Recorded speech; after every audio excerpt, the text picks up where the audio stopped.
네, 여러분 안녕하십니까. 말코쌤 인사드리겠습니다.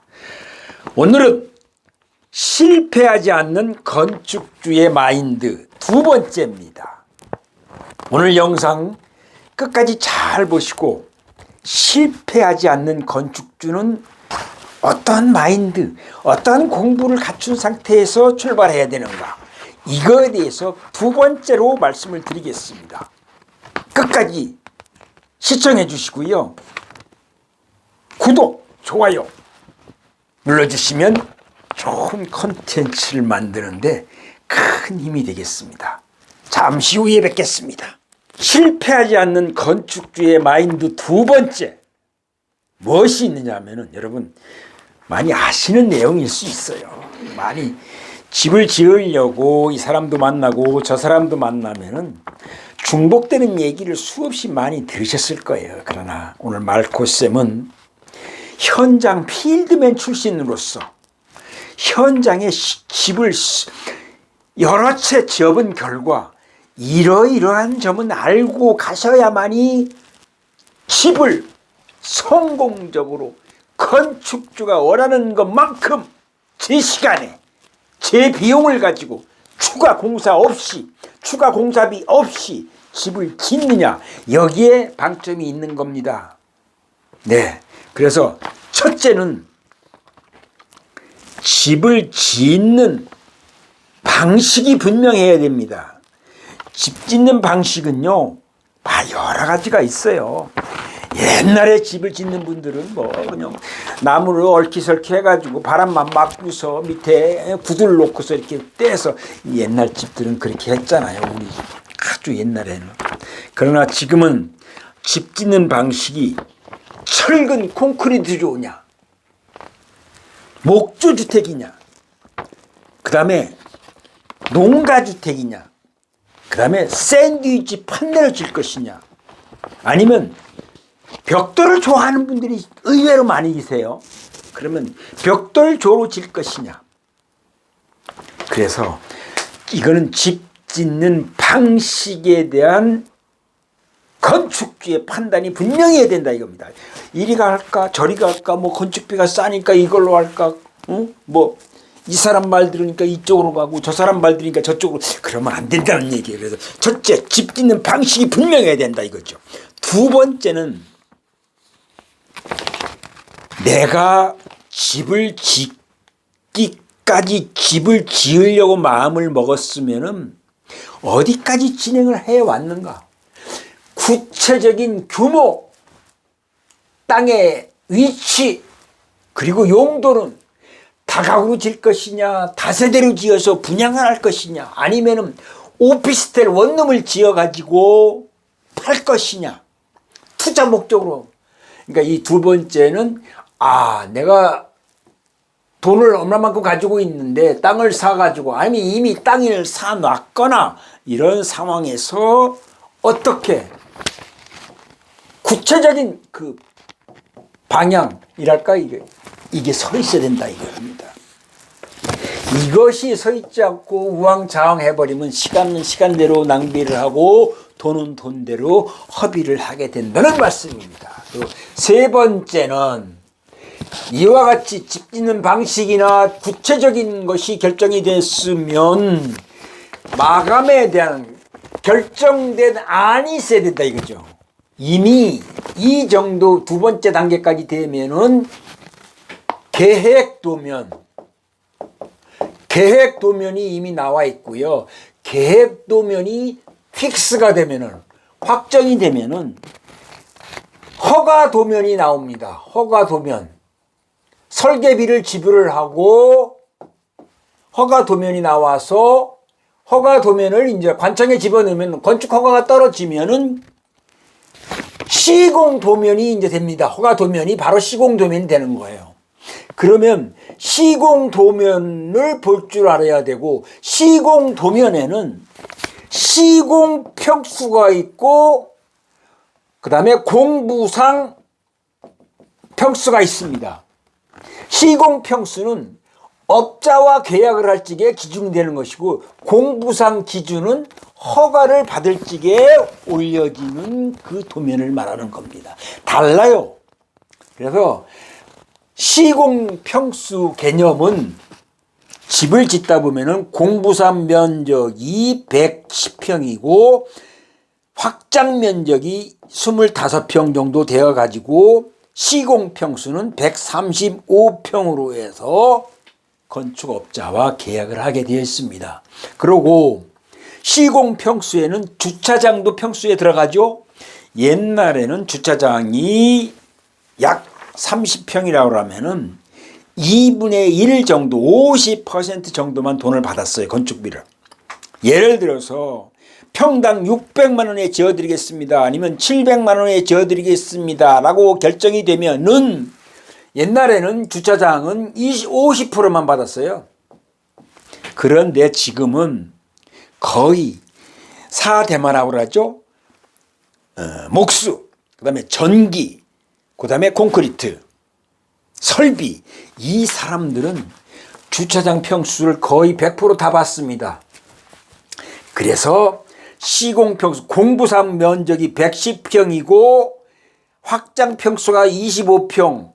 물론 이 시공평수에는 주차장도 들어가 있습니다. 그러면 135평이 건축 계약, 시공사와 계약을 할 수 있는 면적이 되는 겁니다. 이게 시공 면적입니다. 그래서 시공 면적이 결정이 되고 여기 세 번째로 말씀드린 거 마인드, 건축주의 마인드가 결정이 됐을 때 이게 마인드는 뭐냐? 마감에 관한 결정된 안이 있어야 된다 이거예요. 우왕좌왕하면 안 된다. 이걸로 할까? 저걸로 해볼까? 돌마감을 할까? 아니면 벽돌을 쌓아볼까? 이렇게 왔다 갔다 하면 안 된다는 얘기예요. 분명한 안이 있어요. 그래서 외장재는 돌마감을 할 것이냐, 벽돌 마감을 할 것이냐, 아니면 징크 마감을 할 것이냐, 이게 결정이 돼야 되고, 지붕재는 어떻게 되냐? 평슬라브로 되어 있으면 평슬라브의 마감은 어떻게 할 것이냐? 여기에 우레탄 방수를 해가지고 할 것이냐? 요 지붕 평슬라브 마감에 대해서는 제가 별도의 콘텐츠를 만들 계획입니다. 아주 중요한 거기 때문에요. 그래서 요건 평슬라브의 마감 그 우레탄 방수는 새로 할 것이고요. 그러면 경사 지붕이다. 그럼 경사 지붕에는 기와로 시공을 할 것이냐, 징크로 시공을 할 것이냐, 아스팔트 싱글로 할 것이냐. 그러면 징크로 할 것이면 리얼 징크로 할 것이냐, 오리지널 비싼 징크로 할 것이냐. 이것도 결정이 돼야 되고요. 그 다음에 싱글로 할 것 같으면 평싱글, 클래식 싱글로 할 것이냐, 육각 싱글로 할 것이냐, 이중 싱글로 할 것이냐. 이런 것들이 건축주 마인드에서 결정된 안이 있어야 된다. 이런 뜻이에요. 그리고 네 번째로 가서 건축주가 갖춰야 될 마인드에서는 업자 선정입니다. 이 업자 선정이 저 개인적으로는 이 모든 것을 능가해서 제일 상위 개념에 있어야 될 것이 업자 선정이라고 저는 생각을 해요. 제가 2016년도에 은평구 신사동에 이제 집을 짓었는데 2003년도 4년도에 집을 짓다가 중간에 이제 그만두게 됐어요. 건축은 오르막길에 집을 지어야지 건축 경기가 내리막길에 집을 지면은 손해를 보게 돼 있어요. 분양이 안 된다거나 뭐 이런 게. 그래서 은평구 신사동에 이제 집을 짓게 된 경우가 있었는데 어떻게 되느냐면은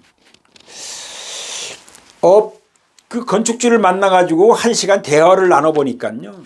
그 당시에 410만 원대로 건축 계약을 했는데 얘기를 들어보니까 김포에 있는 업자라고 하더라고요.